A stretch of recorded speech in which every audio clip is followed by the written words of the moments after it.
when you're transitioning out of the military and you get into something that you're equally passionate about on the civilian side of life, you almost seem like it was a seamless transition, or that you Yeah, forgot you was in the service, because you're like, yeah. man, I truly love what I'm doing now, type of thing. And that's kind of like my story for with me getting out, retiring from the Army. Did 22 years. Welcome to the Seven Eagle Group podcast, your home for inspiring stories, valuable tips, and great advice from hard-charging veterans so you can lead a more rewarding and lucrative post-military career. All right. Hey guys, got a great guest today. His name is Randy Purham. He is a 22-year retired out of the Army. He was chemical operations specialist while he served, and today he lives down in Austin, Texas, and he runs a very popular podcast called Purham and Associates. We're going to get a chance to talk about that. We'll going to hear some of his story and advice that he has for all of our transitioning service members and veterans. So Randy, thank you, buddy, for taking some time today. I appreciate it. Absolutely, it's a pleasure to be with you today, Jordy. I enjoy talking to anybody and everybody about being transitioning out of the service and getting into back into the civilian life and everything else, because it is a very tough process.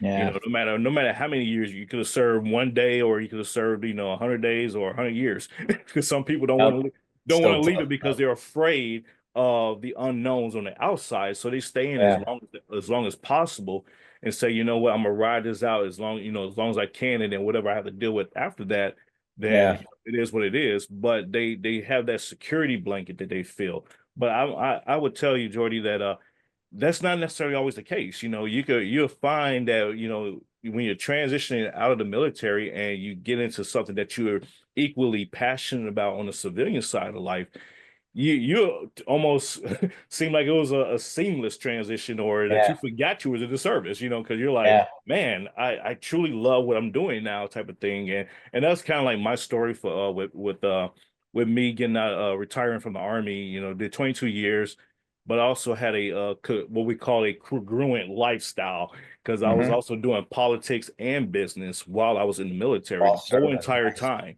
Yeah, And although, yes, I caught flack for it. They're like, you can't do all this political commentary and stuff like that and be in the military. And I'm like, yes, you can.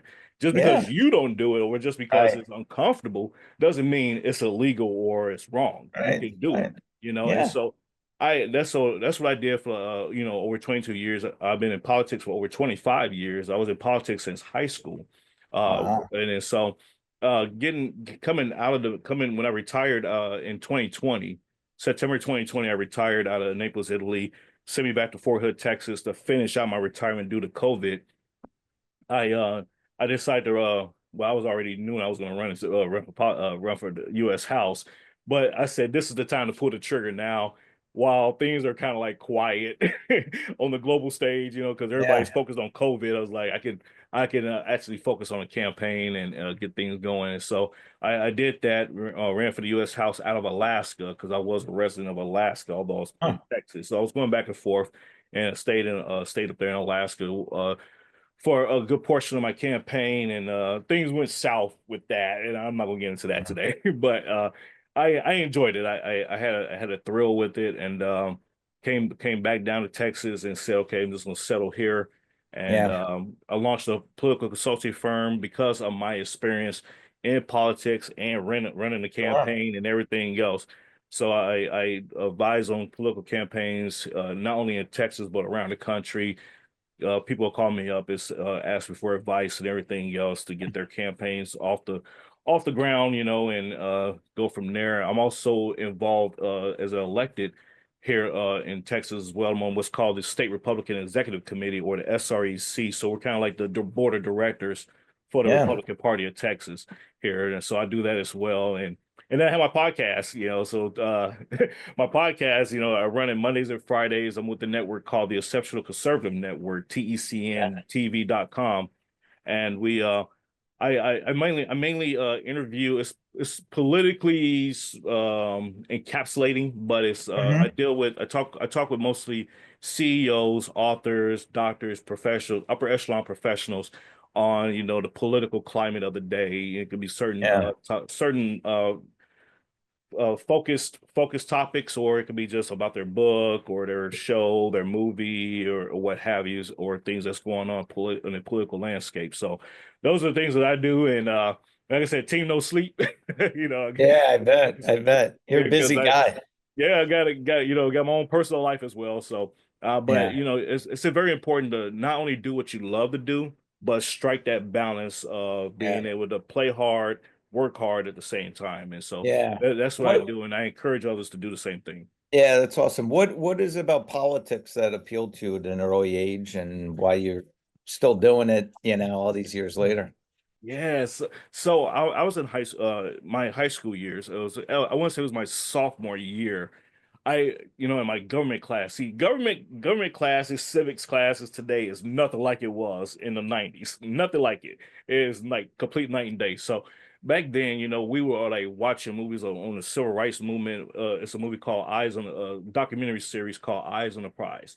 So we was watching that in class and talking about things that was going on in the civil rights era, talking about the revolution, the construction of the country and all that and I just became very, very fascinated with the trajectory of Hmm. our country over time and the things that actually went into it. So not only am I a student of history, but I'm a student of like philosophy, a student of just human nature. So Yeah, all that yeah, put together, it kind of like just it shaped my political mind.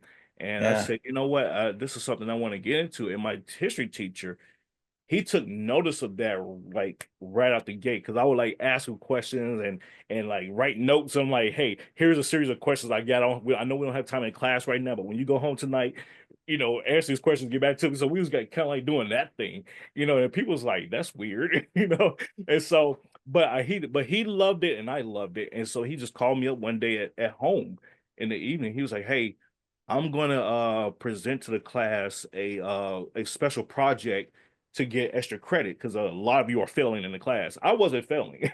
I had a C, but I wasn't failing. So it was like everybody's struggling in the class because we was on the U.S. Constitution. And in order to graduate Yeah, high hard. school, you have to pass the U.S. Constitution test in your senior year. And so I took it in my junior year so because I wanted to graduate early, and I ended up doing that. But my sophomore year, he called. He said, "Hey, there's a project, work at the polling locations. You check in people for the check their IDs and all that good stuff." And I was like, "Yeah, I do that. Yeah, absolutely." And it was a perfect place because it was the church right across the street from my house. So it was like 2 hours minimum time and all this stuff. And so I did that and came back to class the next day. Came back to class, a few days later, and he said the workers said you stayed there and helped them close. They didn't close until like after midnight. I was like, yeah, I had such a great time. I had a blast. And so he was just like, I said a minimum of 2 hours, but I didn't put an extended time on it, but I give you full credit. And I was like, yeah, I don't even care about the credit. I had a great time, so from there, I just became more and more politically involved because I made connections at that polling location. I actually talked to a couple of the candidates that were out there meet and greeting voters.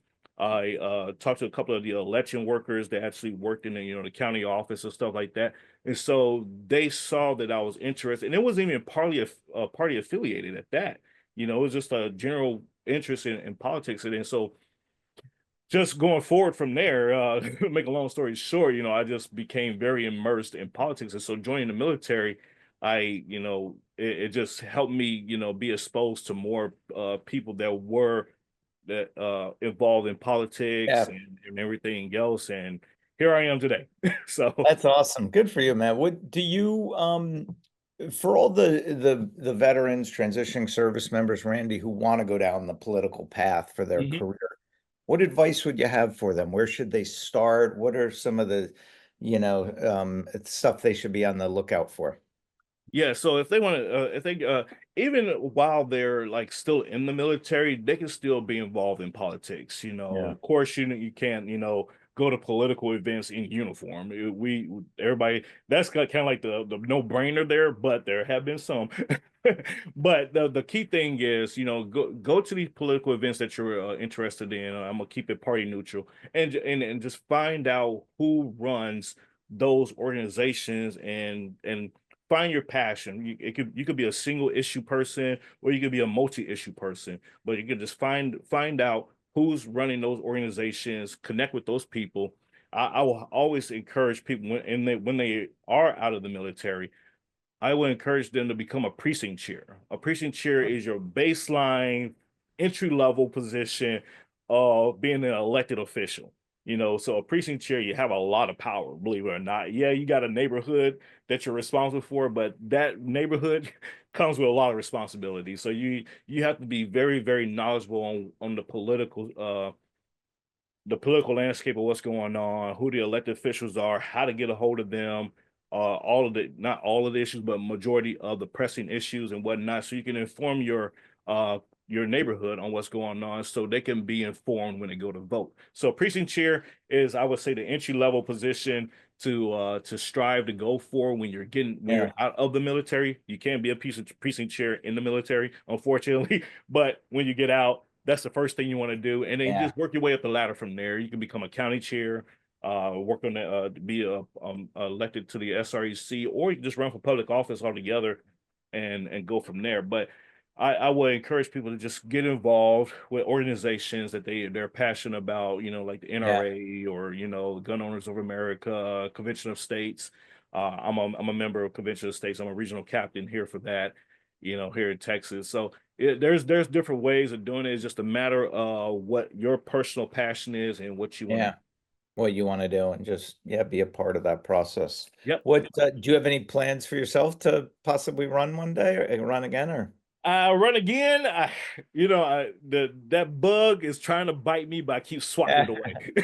Yeah, I'm like, no, because I like being behind the scenes, right. and be what we call the kingmaker. I like being a kingmaker instead.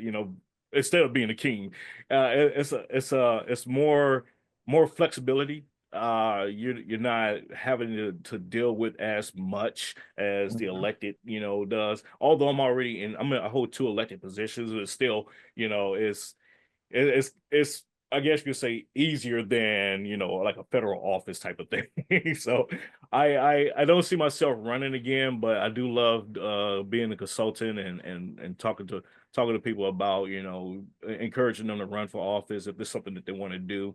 Yeah, I that's I I, I discouraged many from running. from it. There's, Yeah, yeah, there was some that was like, I want to do this, I want to do this. I was like, you have no idea what you're getting yourself into. And so I'll break right. it down to them, and they're like, oh, thank you for telling me, because I did not know. So it's like, yeah, don't let the news fool you that, it's Yeah, glitz and glamour of being a politician. It's not. yeah. It's not. So But it sounds like there are a lot of fascinating jobs you can do outside of the spotlight of the. yes, there is. Yeah. There's tons. If you're a social media kind of person, you could be the social media manager for a candidate, or for an elected official, sending out those tweets, those mean Yep. tweets. Trust me, it's not Donald Trump that's doing it, or Kamala Harris, or Joe Biden. It's Right, not them. It's not the actual person. They have right, people that do all that for them, and so right. they just take the heat for whatever saying. They Yeah, go back to them later right. and say, "Did you just say that on Twitter? Why did you say?"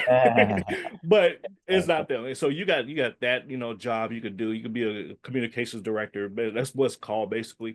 You could be a comms director. You could be a scheduler. So your sole job is to find events and connect with other organizations for your elected person to go to, or your candidate to go to, and do the meet and Yeah, greets and stuff like that. So there's a plethora of things that, people can start off doing, and then work their way up into those channels. You could be the email person. Your sole job is to receive and reply to emails all day, emails. Yeah, and they get paid a quite nice amount of money. yeah. You used to Just to do sit in that. front of the computer and just answer emails all day. So it's Yeah, it's yeah, it's little jobs like that. A lot of people don't think about it, but I have to explain to them that you got to realize that your elected person is on the road a lot, yeah. or the candidate, they're on the road a lot. So they don't have time to be picking up their phone every 30 seconds, when a ping goes in, so they have to Right. have people to manage all of that stuff and to be able to take pictures, videos, set up the interviews, and all that kind of stuff, the travel for them, the travel arrangements. So you have a person that's dedicated to doing their travel arrangements for them, the Yeah, hotels, all that stuff. So there's a job for everyone in politics. Let me put it like that. that's great, man. Hey, where can people find your podcast and learn and tune in? Yeah, so I stream on Twitter at rpurham. I'm on all social media platforms at rpurham, RPURHAM. You can also go to tecntv.com. Okay. We're located there as well. I'm on I also stream on what's called Wimkin Social. That's Wimkin.com, WIMKIN.com. It's a newer platform, but it's been around for a couple years now. So I stream Nice. there as well. And my videos archives, in case you don't have time to watch it live, you can go to Yeah. Rumble at R Perham or Perham and Associates there on Rumble. And I don't do YouTube. I got kicked off of YouTube too many times. So, but the content is great All stuff there. and it's very informative. That's terrific. Randy, thank you, buddy, for taking some time Thank you, and Jordy. sharing Thank you your for having me. story and giving some advice to our politically minded vets out there. So appreciate it. Absolutely, my pleasure. Thank you. Take Take care, care. God buddy. bless. Bye-bye.